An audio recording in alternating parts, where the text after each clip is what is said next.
Selamat pagi, Shalom. Ya, kita bersyukur kepada Tuhan karena Tuhan baik di dalam kehidupan kita.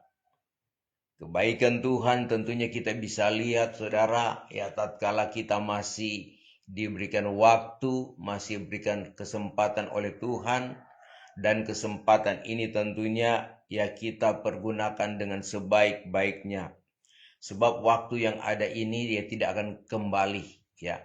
Waktu ini tetap akan tercatat, akan menjadi pengalaman, akan menjadi sejarah, dan saudara kita akan melihat rencana-rencana Tuhan di dalam kehidupan kita di hari-hari ini. Pagi hari ini kembali, mari kita akan belajar firman Tuhan. Firman Tuhan pada saat ini saya akan ambil di dalam kitab Kisah Para Rasul. Kisah Para Rasul pasal yang ke-20, ayat 29 sampai ayat yang ke-31. Saya akan bacakan dalam terjemahan baru firman Tuhan. Kisah 20 ayat 29. Aku tahu bahwa sesudah aku pergi, serigala-serigala yang ganas akan masuk ke tengah-tengah kamu dan tidak akan menyayangkan kawanan itu. Bahkan dari antara kamu sendiri akan muncul beberapa orang yang dengan ajaran palsu mereka berusaha menarik murid-murid dari jalan yang benar dan supaya mengikut mereka.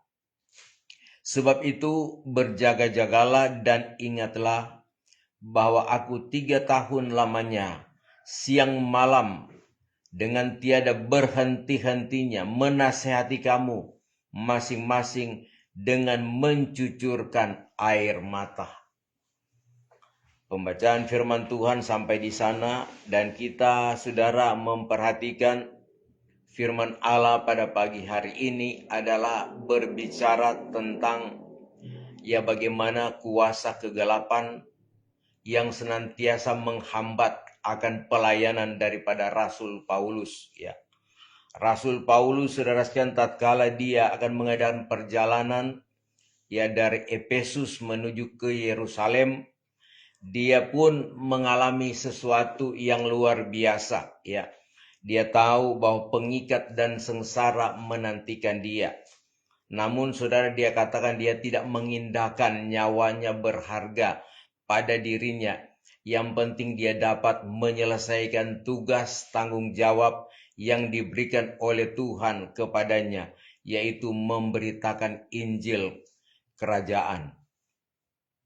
Kita perhatikan saudara bahwa dalam perjalanan ini pun Rasul Paulus selalu mengingatkan, ya, selalu mengingatkan bahwa apa yang sudah dia sampaikan kepada jemaat Efesus, ya, yaitu dia sudah menasehati siang malam dengan air mata supaya berhati-hati, berjaga-jaga. Apa sebab? Ya, tatkala dia akan meninggalkan mereka, maka iblis akan datang bagaikan ya seperti serigala yang ganas yang akan masuk di tengah-tengah perhimpunan jemaat, dan mereka tidak akan menyayangkan, mereka akan saudara sekalian mengacaukan, mereka akan mempengaruhi, ya, sehingga sidang jemaat itu ya bisa saudara sekalian ya tidak akan lagi setia untuk mengiring Tuhan.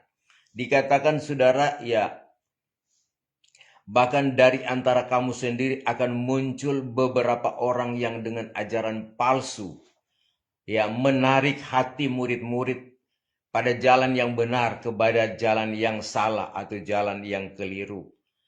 Saudara, Paulus ingatkan ini adalah merupakan ya satu nubuatan, namun hal itu sudah berlaku ya di gereja hujan awal, ya. Sudah terjadi saudara, sehingga ya pengalaman ini pun berlaku terus apalagi bagi kita yang ada di akhir zaman ini, ya. Di dalam Wahyu pasal yang kedua, Wahyu pasal yang ketiga, di situ ada 7 sidang Jumat, ya, yang saudara sekalian menjadi patokan kehidupan orang percaya di akhir zaman ini, ya. Ada jemaat, ya, Efesus, Smyrna, Laodikia, ada Tiatira, ada Pergamus, ada Philadelphia, dan lain-lain. Ada 7 sidang jemaat yang ditegur oleh Tuhan. Ini jemaat-jemaat yang dipelihara oleh Tuhan dengan pengajaran. Namun saudara, ya, sidang Jumat yang ada yang waktu itu memang saudara sekalian, ya, mereka diajarkan tentang ajaran yang benar, persekutuan yang benar dengan Tuhan, ya. Tetapi ya mereka diperhadapkan juga, ya, dengan masalah-masalah. Nah, inilah saudara sekalian, ya, hal-hal yang sedang menimpa gereja Tuhan di akhir zaman ini. Memang saudara, ya, Tuhan Yesus pun sudah sampaikan tatkala dia berada dengan murid-muridnya, yaitu saudara, tatkala dia berada di bukit, maka dia murid-murid bertanya, katakan kepada kami pada masa manakah akan berlaku, ya. Matius pasal 24 ayat 4 dan ayat yang kelima dikatakan firman Tuhan, ya, waspadalah jangan ada orang yang menyesatkan kamu. Ini adalah berbicara tentang Kristus palsu, ya, yang akan menyesatkan saudara kesayangan Tuhan, ya. Sebab banyak orang akan datang dengan namaku dan berkata, aku inilah Mesias, dan mereka akan menyesatkan banyak orang, ya. Kalau kita hubungkan dengan Wahyu pasal yang kedua, Wahyu pasal 6, ya, di sana dikatakan saudara kesayangan Tuhan adalah berbicara tentang kuda putih, ya. Kuda putih yang, ya, ditunggangi oleh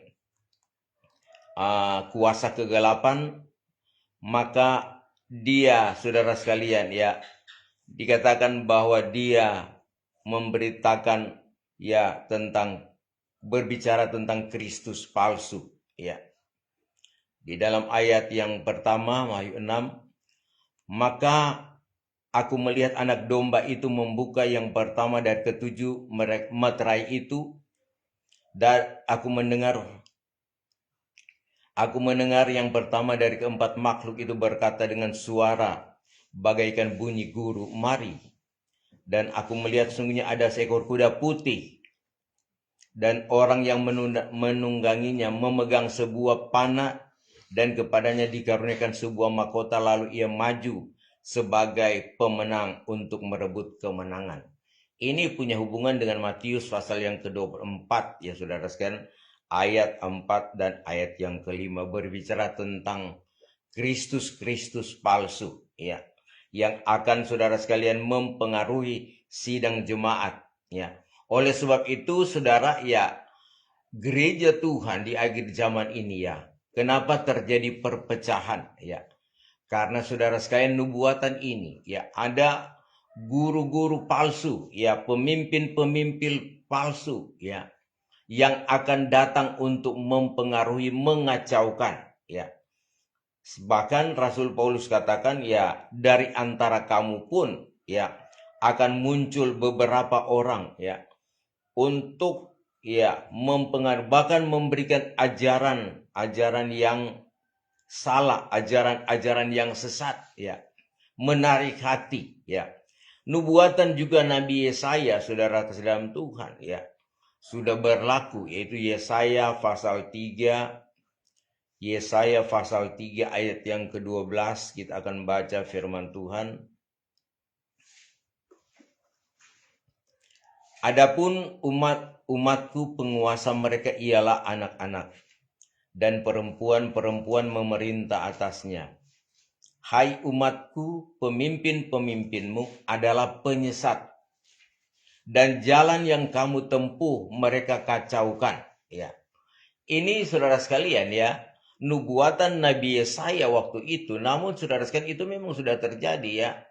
Bahkan ada pemimpin-pemimpin yang menyesatkan, ya, membawa jemaat kepada jalan yang salah, ya. Jadi jalan yang saudara sekalian ditujukan oleh Tuhan, ya, maka itu dirusakkan atau dikacaukan sehingga jemaat itu saudara mengalami ya kesesatan, banyak tersesat.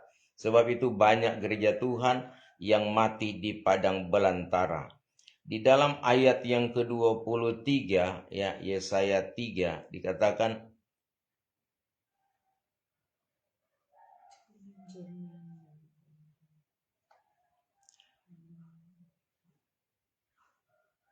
bukan itu. Yesaya 1 ya, Yesaya 1 ayat 23. Yesaya 1 ayatnya yang ke-23. Para pemimpinmu adalah pemberontak dan bersekongkol dengan pencuri. Semuanya suka menerima suap dan mengejar sogok. Mereka tidak membela hak anak-anak yatim, dan perkara janda-janda tidak sampai kepada mereka. Ya, dikatakan saudara, para pemimpinmu adalah pemberontak dan bersekongkol dengan pencuri. Semuanya suka menerima suap dan mengejar sogok. Mereka tidak membela hak anak-anak yatim, dan perkara janda-janda tidak sampai kepada mereka. Jadi ini ya merupakan nubuatan yang sedang digenapi, yang sedang tergenapi di tengah-tengah dunia ini.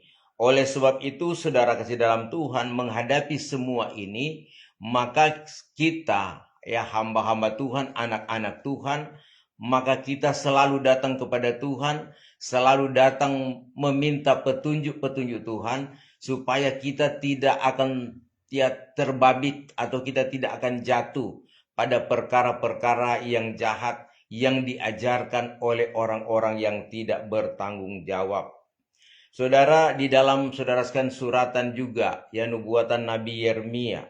Nabi Yeremia saudara sekalian menjelaskan ya secara panjang lebar ya tentang kehidupan ya para nabi, para imam yang saudara ya menghancurkan ya, mempengaruhi ya, atau dikatakan gembala-gembala palsu ya, yang saudara menghancurkan sidang jemaat.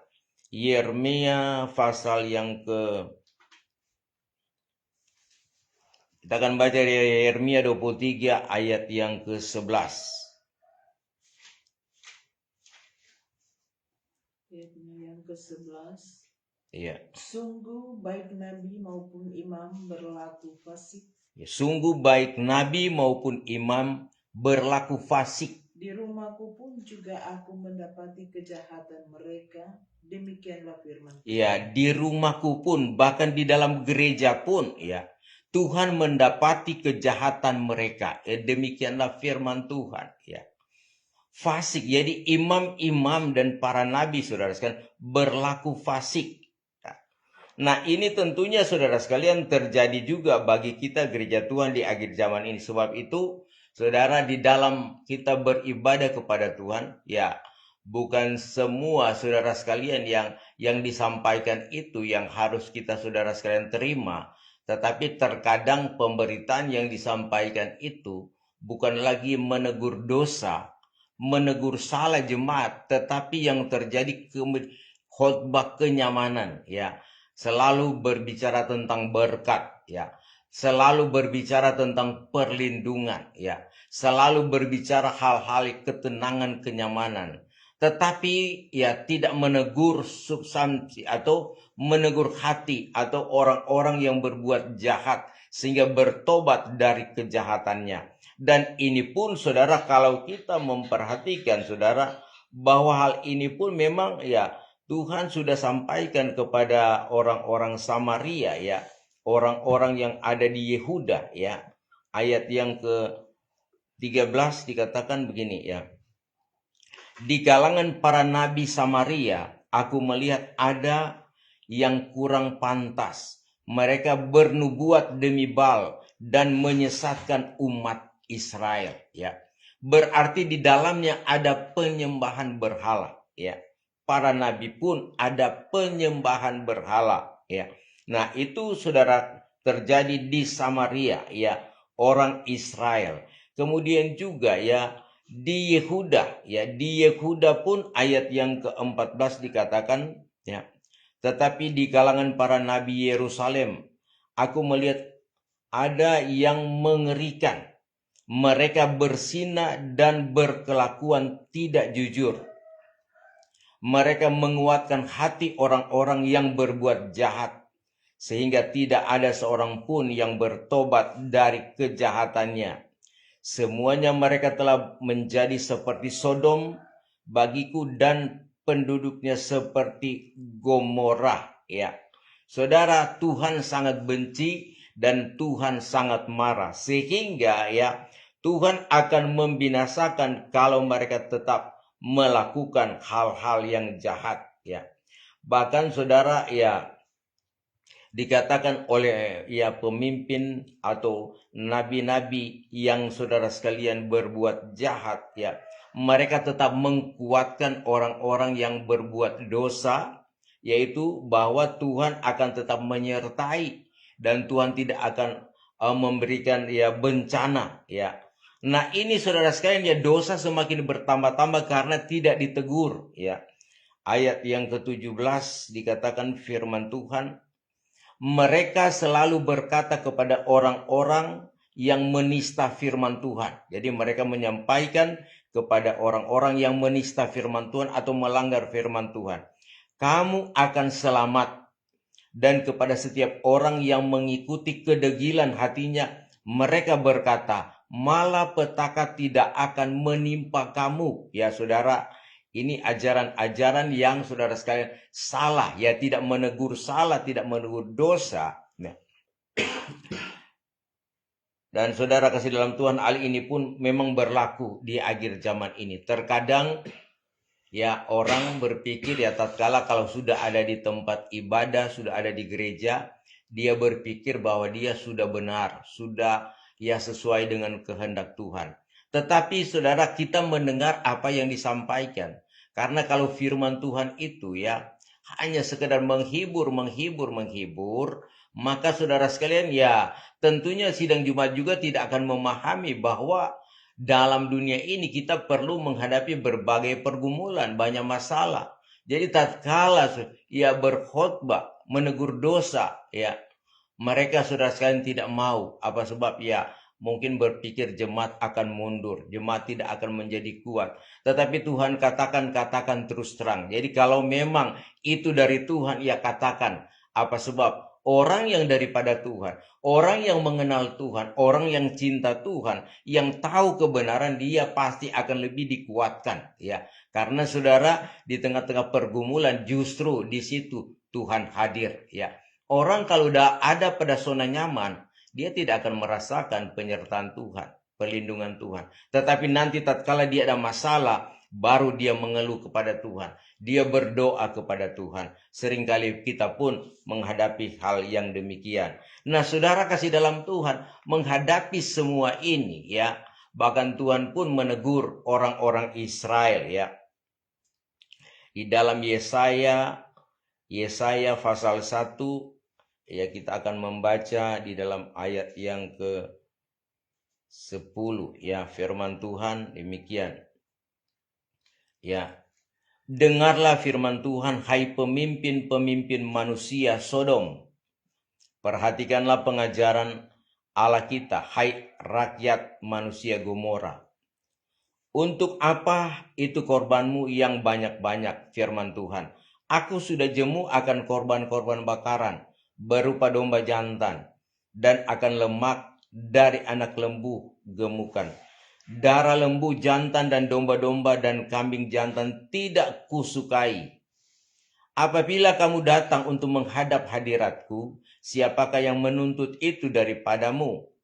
Bahwa kamu menginjak-injak pelataran bait suciku. Ayat 13. Jangan lagi membawa persembahanmu yang tidak sungguh. Jadi jangan membawa persembahan kalau cuma pura-pura, tidak sungguh-sungguh. Sebab baunya adalah kejijikan bagiku. Kalau kamu merayakan bulan baru dan Sabat atau mengadakan pertemuan-pertemuan, aku tidak tahan melihatnya karena perayaan itu penuh dengan kejahatan. Ya. Perayaan-perayaan bulan barumu dan pertemuan-pertemuan yang tetap aku benci melihatnya. Semuanya itu menjadi beban bagiku. Aku telah payah menanggungnya. Ini Tuhan ingatkan saudara dalam kita beribadah. Jadi dalam ibadah tentunya ada kesungguhan. Sebab itu dikatakan di dalam kitab Yakobus, kalau kita menghampiri Tuhan, kita harus membersihkan kehidupan kita, ya, menyuci kuduskan, ya, supaya kita berlayak kepada Tuhan. Karena dalam kita mempersembahkan, Tuhan melihat hati kita. Kalau tidak tulus, ya, tentunya Tuhan akan menolak. Contoh, ya, dalam kitab Kejadian, ya, persembahan Kain, ya, persembahan Kain ditolak oleh Tuhan. Apa sebab? Itu dia melakukan kejahatan, ya, tidak benar, ya. Persembahan Habil diterima karena dengan ketulusan, ya. Ini pun akan berlaku bagi kita gereja Tuhan akhir zaman. Jadi dalam kita datang beribadah kepada Tuhan, ibadah itu Tuhan lihat dari hati kita yang tulus, ya. Kalau kita ibadah hanya terpaksa, hanya dalam keadaan dipaksa, kita tidak akan mendapatkan apa-apa. Tetapi kalau kita merasakan dalam ibadah itu ada Tuhan, ya, kita mau datang mendengarkan firman Tuhan, kita mau taruh firman Tuhan dalam hati, maka orang itu akan berkenan kepada Tuhan. Dan firman Tuhan itu akan menguasai dirinya, dan dia akan berjalan menurut petunjuk-petunjuk Tuhan, ya, sehingga dia tidak akan takut menghadapi apapun di tengah-tengah dunia ini. Nah, oleh sebab itu, ya, Tuhan katakan kepada orang Israel dalam ayat yang ke-18. Jadi, saudara, kalau mereka bertobat datang kepada Tuhan, maka Tuhan akan mengampuni, ya. Dikatakan saudara sekalian dalam Yohanes 1 ayat 18, ya. Marilah, baiklah kita berperkara, firman Tuhan. Sekalipun dosamu merah seperti kirmisi, akan menjadi putih seperti salju. Sekalipun berwarna merah seperti kain kesumba, akan menjadi putih seperti bulu domba. Jika kamu menurut dan mau mendengar, maka kamu akan memakan hasil baik di negeri itu. Tetapi jika kamu melawan dan memberontak, maka kamu akan dimakan oleh pedang. Sungguh Tuhan yang mengucapkannya, ya. Saudara, kita perhatikan baik-baik saudara sekalian bahwa kehidupan kita memang sedang dipantau oleh Tuhan, ya. Bukankah dikatakan oleh Rasul Paulus, ya, kepada jemaat, kepada Timotius dalam dia memberitakan Injil, ya, awasilah pengajaranmu dan hidupmu, ya, supaya dalam kamu memberitakan itu, kamu akan selamat dan orang yang mengajarkan itu akan selamat, ya. Sehingga hal ini saudara sekalian terjadi, ya, terjadi karena, ya, Tuhan selalu menyertai dengan Roh Kudusnya. Karena saudara, ya, kita melihat, ya, bukan semua orang yang saudara sekalian memberitakan Tuhan itu, ya, selalu berkenan kepada Tuhan. Terkadang pun hamba Tuhan, ya, kalau dia melakukan kejahatan, ya, dia jangan melayani mimbar atau berkhotbah, karena, ya, dia harus membersihkan dulu kehidupannya, ya. Kalau tidak tulus, kalau tidak sungguh-sungguh, maka Tuhan tidak akan berkenan. Nah, inilah saudara sekalian pengajaran kabar pengantin Kristus, ya. Tuhan yang melihat kedalaman hati. Tidak ada yang dapat kita sembunyikan kepada Tuhan, tetapi semua dinyatakan secara transparan, ya. Tidak mengenal siapa, saudara. Seperti saudara sekalian, pengalaman daripada Nabi Elia. Elia itu, saudara, nabi yang berkenan kepada Tuhan, tetapi dia sangat dibenci oleh Raja Ahab, ya. Kemudian saudara sekalian, apalagi Isabel, ya. Karena mereka ini, Raja Ahab dan Isabel, membunuh nabi-nabi Tuhan, dan mereka memelihara nabi-nabi palsu, nabi-nabi Baal, saudara. Dan saudara, Nabi Elia ada di dalamnya, tetapi Nabi Elia, saudara, tetap berdiri dengan Tuhan. Dia tetap mengandalkan Tuhan. Meskipun satu ketika Elia merasa putus asa, dia berpikir bahwa tidak ada lagi, ya, nabi yang benar seperti dia. Tetapi Tuhan katakan, ya, makanlah dan berjalanlah karena perjalanannya masih jauh. Masih ada hamba-hamba Tuhan, nabi-nabi Tuhan yang akan tetap bersama-sama dengan dia. Kita pun saudara sekalian dengan tulus kita melayani Tuhan, maka Tuhan masih punya banyak orang yang dengan tulus memberitakan firman Tuhan, ya. Saudara, dikatakan dalam kitab Injil juga Tuhan katakan memang ya akan datang penyesat-penyesat, ya. Tetapi Tuhan katakan wahai atau celaka orang yang menyebabkan itu, ya. Mari kita baca Lukas pasal 17 ayat 1.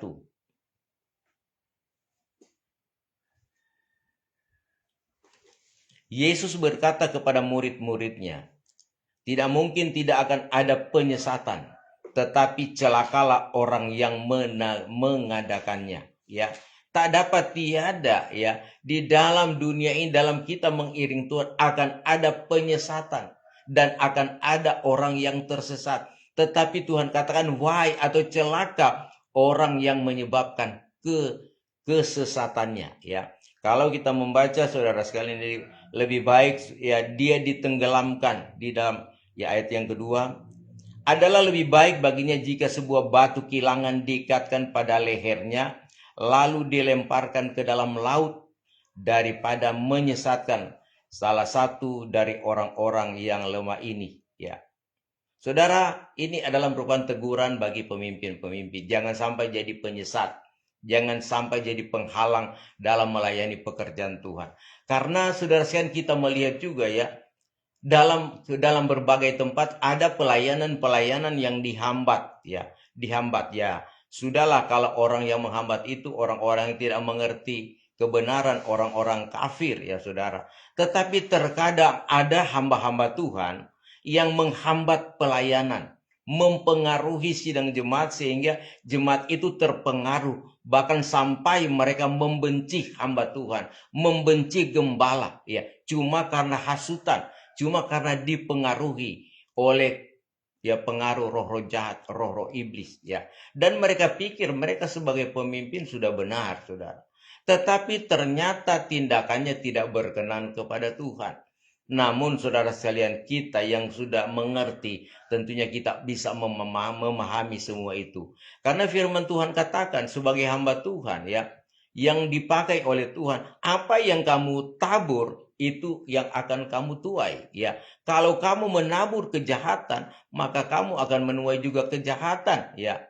Menabur bencana akan ditimpa bencana, murka daripada Tuhan, ya. Sebab itu sebagai hamba Tuhan melayanilah dengan tulus, ya. Karena memang saudara-saudara, orang yang tulus dimanapun dia berada, dia tetap disertai oleh Tuhan. Meskipun menghadapi berbagai-bagai hambatan, tantangan dalam pelayanan, ya, maka dia tetap akan disertai oleh Tuhan. Orang yang disertai oleh Tuhan, dia akan selalu beroleh kemenangan. Nah, demikian juga sidang Jumat juga menghadapi hambatan-hambatan seperti ini. Sebab itu Jumat juga perlu berdoa, mendoakan hamba-hamba Tuhan supaya masih akan ada orang yang benar, ya, masih ada orang-orang yang tulus yang melayani. Sebab saudara sekalian sudah dibuatkan oleh Nabi Mika, ya saudara sekalian, bahwa ya masa itu pun ya orang-orang benar itu sudah tidak ada dalam negeri, ya. Mari kita baca Mika pasal 7. Ya, kita akan membaca firman Tuhan di dalam ayat yang kedua. Orang saleh sudah hilang dari negeri dan tiada lagi orang jujur di antara manusia. Mereka semuanya mengincar darah, yang seorang mencoba menangkap yang lain dengan jaring. Tangan mereka sudah cekatan berbuat jahat. Pemuka menuntut, hakim dapat disuap. Pembesar memberi putusan sekehendaknya. Dan hukum mereka putar balikan. Ini yang terjadi, saudara. Itu masih di zaman Mika, saudara, dalam perjanjian lama, ya. Itu masuk di zaman nabi-nabi, ya, Nabi Yesaya. Dan akhir zaman ini lebih lagi saudara sekalian, ya, bahwa saudara sekalian orang benar, ya, akan hilang dari dalam negeri, ya. Orang jujur tidak akan lagi kita dapatkan. Sebab itu dalam kitab Injil Lukas dikatakan ada murid yang bertanya kepada Tuhan, Tuhan, Cuma sedikitkah orang yang akan diselamatkan? Dan Tuhan Yesus menjawab, usahakanlah dirimu masuk pada pintu yang sempit, ya. Saudara, memang hanya sedikit, ya.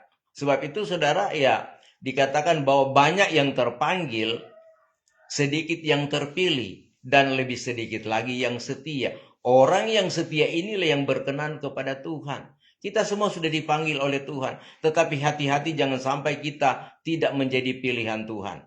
Dan kalaupun kita sudah dipilih oleh Tuhan, kita harus berjaga-jaga, jangan sampai kita tidak setia. Tetapi orang yang sudah dipanggil, orang yang saudara sekalian sudah dipilih, marilah kita tetap setia kepada Tuhan, melayani Tuhan, melakukan kehendak Tuhan, hidup dalam kebenaran, dengar firman Tuhan, lakukan firman Tuhan, selalu mengucap syukur, ya. Jangan terlalu banyak hidup ini dengan pengeluhan, ya. Orang yang banyak mengeluh, saudara sekalian, tentunya dia senantiasa akan dipakai oleh iblis untuk mengeluh setiap hari. Orang yang mengeluh tidak akan mendapatkan apa-apa. Tetapi orang yang selalu mengucap syukur, dia akan mendapatkan hal-hal yang baik. Sebab itu Rasul Paulus katakan, saudara sekalian, bersukacitalah kamu senantiasa di dalam Tuhan. Dan senantiasa bersukacita, dan hendaklah kamu selalu berdoa. Jadi dalam keadaan situasi apapun, orang yang ada di dalam Tuhan harus ada sukacita.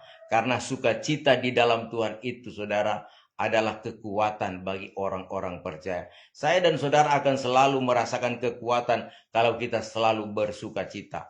Orang bersukacita itu bukan nanti karena diberkati atau saudara, dia tidak mengalami kesusahan. Kesusahan tetap ada, tetapi Tuhan tahu, ya. Tuhan akan melihat, Tuhan akan memperhatikan, ya. Kalau apa yang ada di hatinya, pergumulannya, pergumulan kita, masalah-masalah kita, seberat apapun, saudara, Tuhan tahu, ya. Tapi saudara sekalian, Tuhan melihat tindakan kita, hati kita tertuju kepada siapa, ya. Apakah dalam pergumulan ini, kita akan tinggalkan Tuhan? Tuhan sedang uji kita, saudara. Sebab itu, saudara sekalian, memang pergumulan-pergumulan yang ada, apalagi kita berada di ujung akhir zaman. Tidak lama lagi kita akan menyeberang, saudara. Penyeberangan inilah, saudara sekalian, yang memang, saudara sekalian, kita memang melihat segala situasi akan berubah. Keadaan, saudara sekalian, akan berubah. Banyak diperhadapkan bagi kita. Hal-hal yang kita tidak suka. Bahkan, saudara, dikatakan oleh Rasul Paulus, banyak saudara-saudara yang menafik.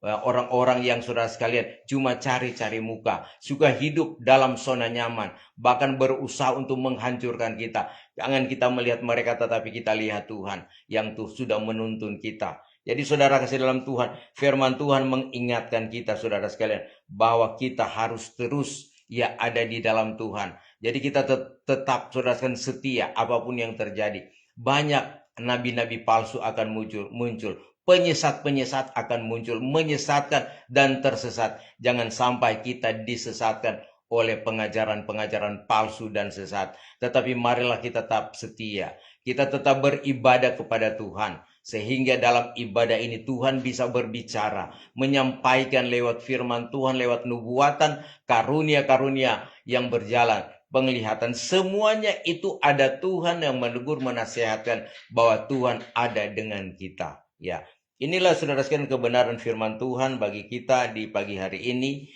Mari kita mempersiapkan diri, kita akan menyembah Dia dalam roh dan kebenaran.